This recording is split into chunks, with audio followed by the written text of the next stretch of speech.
Hello kids, welcome to grade 9 geography class. In today's class we are going to discuss chapter number 1 which is India size and location, and आज का जो session है वो है session number 1.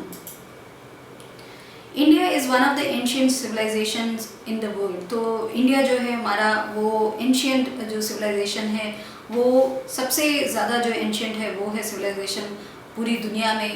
तो India हमारा पता नहीं कितनी सारी चीज़ें हम लोगों ने वर्ल्ड को दी हैं बिकॉज ऑफ द हम लोग इतने ज़्यादा जो हमारा सिविलाइजेशन है इतना एंशियंट है एंड हमारी जो हिस्ट्री है वो बहुत रिच है. हम लोगों ने उस टाइम की उस सिविलाइजेशन में जब हम लोग थे तभी हम लोगों ने इतनी सारी चीज़ें जो हैं उनका एक तरीके से इन्वेंशन किया. इतनी सारी चीज़ें हम लोगों ने वर्ल्ड को दी जो जिसमें एक चेस इज़ मेन जो हम लोगों ने दिया इंडिया को, जो ज़ीरो है या फिर जिसको शून्य बोलते हैं वो इंडिया ने दिया. एंड बहुत सारी ऐसी चीज़ें हैं जो उस टाइम हम लोगों ने वर्ल्ड को दी. एंड उस टाइम का जो सिविलाइजेशन है उस टाइम का अगर हम लोग देखें the way people were living वो भी बहुत अपने टाइम से आगे थे वो लोग.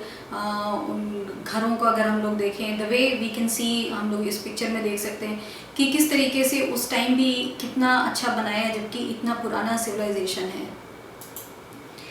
It has achieved multifaceted socio-economic progress during the last 5 decades. So, if we talk about India कि इंडिया ने last 5 decades में क्या achieve किया है, तो it will be a lot जो इंडिया ने achieve किया है. इंडिया इतना ज़्यादा आगे बढ़ गया है हर चीज़ में. अब socio-economic progress जो इंडिया ने की है वो बहुत आगे बढ़ गया है हर चीज़ में. We have developed so much. now जो IT में है वो इतना ज़्यादा हम लोग बढ़ गए हैं. इफ़ वी थिंक अबाउट जो हम लोग 5 डेकेड्स पहले थे उससे we have come a long long way. अभी हम लोग वर्ल्ड को इतनी सारी चीज़ें वी आर जो हम लोगों का एक्सपोर्ट है वो इतना ज़्यादा है. And there some of the things that हम लोग बहुत पहले से जो है दूसरे कंट्रीज़ को भेज रहे हैं उसमें main things, some of the main things थे जो हमारे स्पाइसेस हैं, जो हमारे कॉन्डिमेंट्स हैं. कॉटन हमारा that was very much appreciated when Britishers came to India. और उन लोगों ने जब देखा कि हम लोगों का कॉटन कितना अच्छा है so that's the time they started sending cotton as raw material. And वहाँ पे वो ब्रिटिश जो फैक्ट्रीज थी वहाँ पे देन उसको फिर से फर्दर डेवलप किया जाता था क्लोथ्स में, टेक्सटाइल मिल्स जो थी वहाँ की. बट जो कॉटन था यहाँ का वो बहुत अच्छा था. तो हम लोगों ने वहाँ से लेके अभी जो प्रोग्रेस की है वो बहुत बहुत मल्टी फैसेटेड हम लोगों की जो प्रोग्रेस है वो है. तो हम लोग ने कहाँ से शुरू किया एक छोटी छोटी चीज़ों से एक्सपोर्ट करने से लेके आज हम लोग IT के लिए जाने जाते हैं इंडिया में. एंड बहुत सारे MNCs सेटअप हुए हैं इंडिया में जस्ट बिकॉज हमारा जो यूथ है वो हमारे पास बहुत यूथ पावर है. And we have English speaking population. तो उससे हम लोगों की जो एक स्ट्रेंथ है इंडिया की वो बहुत बड़ी स्ट्रेंथ है.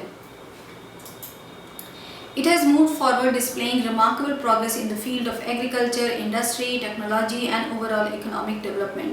तो इंडिया ने बहुत आगे बढ़ा है. उन्होंने हम लोगों ने दिखाया जो बहुत रिमार्केबल प्रोग्रेस है and that is in the field of agriculture जो है, इंडस्ट्रीज़ जो हैं, टेक्नोलॉजी है, overall economic development. So if we talk about agriculture in the beginning agriculture कैसे होता था वो बच्चों, अगर आप लोगों ने कभी देखा हो तो एग्रीकल्चर के सारे जो टूल्स होते थे वो सब हाथ से यूज़ करे जाते थे या फिर जो खेतों में सारा काम किया जाता था उसके लिए जो एनिमल्स थे वो यूज़ करे जाते थे. तो ये इस तरीके से पहले जो एग्रीकल्चर था वो होता था. एंड धीरे धीरे हम लोगों ने डेवलप किया एग्रीकल्चर में. एंड उसके बाद जो इरिगेशन हम लोग करते थे, जो पानी जो यूज़ करते थे वो भी पहले जो वेल होते हैं उससे यूज़ किया जाता था. And then we progress. Now we have so much technology. हम लोग इतना ज़्यादा टेक्नोलॉजी का यूज़ कर रहे हैं एग्रीकल्चर में. नाउ इफ़ यू सी कि बहुत सारे ऐप्स भी आ गए हैं जो कनेक्ट कर रहे हैं विद द फार्मर्स जो बिल्कुल गाँव में रह रहे हैं फार्मर्स. एंड उनको कनेक्ट कर रहे हैं, जो सेलर्स हैं, जहाँ पे कंज्यूमर्स हैं, तो farmers can go directly and वहाँ पे सेल कर सकते हैं, या फिर फार्मर्स जो है कनेक्ट कर सकते हैं जो वहाँ जहाँ पे जाके उनको अपना मटेरियल जो बेचना है, जो भी क्रॉप उन्होंने लगाई है।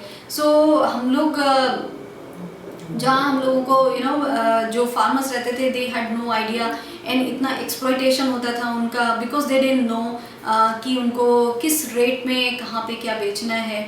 तो वहाँ से लेके टेक्नोलॉजी इतना आगे बढ़ गई है, टेक्नोलॉजी इतना एडवांस हो गई एग्रीकल्चर की फील्ड में भी। नॉट ओनली जो टूल्स आर बीइंग यूज्ड और machines are being used now. अभी जो सारा खेत में काम होता है, मोस्ट ऑफ इट बहुत सारी चीज़ें जो हैं वो मशीन से यूज़ होते हैं। सो उससे क्या है कि फास्टर काम होता है, एंड इतना ज़्यादा मैन पावर की ज़रूरत नहीं पड़ती है। यू नीड ओनली 1 or 2% जो ओवरसी करें, और उससे काम जो है फास्ट होता है। सो जो प्रोडक्शन है overall, that has also increase कि अब हम मशीन से काम कर रहे हैं। एंड जो इरिगेशन है, जो सिंचाई का काम होता था, उसके लिए पहले पानी हाथ से डाला जाता था, एंड वो सारी चीज़ें होती थी, या फिर टोटली डिपेंडेंट रहते थे मॉनसून पे। बट नाउ जो है इतनी सारी चीज़ें हैं, पीपल हैव ट्यूबवेल्स, और उसमें मोटर लगा के दे कैन हैव वाटर जो उनके खेत है वहाँ पे। So they don't have to actually rely कि मॉनसून पे रिलाई करें।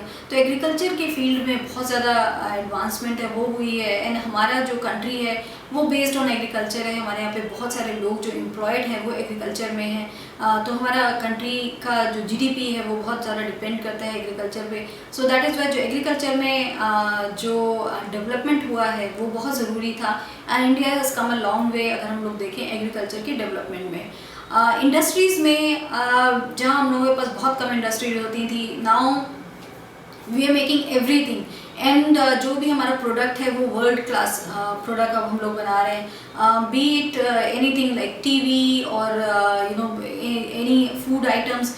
तो अभी जो हमारे यहाँ चीज़ें what Indian producers are making, that is completely totally in comparison with जो वेस्ट से कुछ भी अगर हम कंट्री में अपने मंगाते हैं। सो वो ऑलमोस्ट सेम चीज़ें हैं जो वी आर गेटिंग हियर। तो नाउ ऐसा कुछ नहीं है जो India is not making when it comes to consumer goods and food के मामले में अगर हम लोग देखें तो सारी चीज़ें you will get here only. And जो कंपटीशन की वजह से जो इंडस्ट्रीज़ हैं they are also doing very good. इतनी सारी big industries we have now, industrial houses हमारे पास हैं इतने बड़े बड़े जो वो अभी मल्टीनेशनल कंपनीज बन चुके हैं।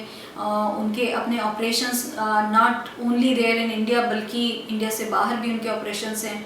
तो we have come a long way. अगर हम लोग इंडस्ट्रीज़ की बात करें, टेक्नोलॉजी में हम लोग बहुत आगे आ गए हैं। टेक्नोलॉजी में वी सी कि हम लोगों के पास पहले कुछ भी नहीं था। We use to have all paper पे सारा काम किया जाता था। If you go to bank और if you go to universities, अगर आप जाएं अपनी जो ट्रांसक्रिप्ट है या फिर मार्कशीट है, so all that use to be in on paper. अभी टेक्नोलॉजी इतना आगे एडवांस हो गई है कि वो हर चीज़ में आ गई है, be it बैंक और if you go to your university, if you go to your college, और कहीं पे भी आप जाएं, इवन एक टिकट खरीदने के लिए जो ट्रेन का टिकट है तो वहाँ पे कंप्यूटराइज है। अदरवाइज जो रिजर्वेशन पहले होता था that use to be on paper. So वो सारी चीज़ें अभी ख़त्म हो गई।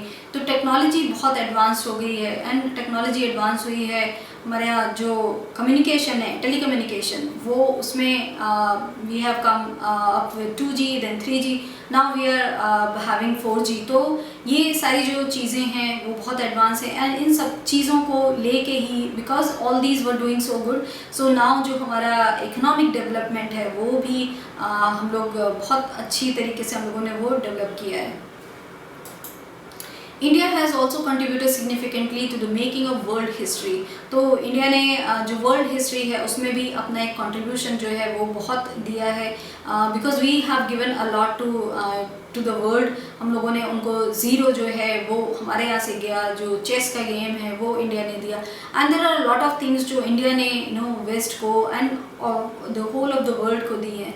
सो दैट इज़ वाई जो इंडिया है उसने जो वर्ल्ड हिस्ट्री है उसमें अपना एक कंट्रीब्यूशन है वो सिग्निफिकेंट रूप से दिया है। So that's all that we have discussed in this session of geography. Thank you.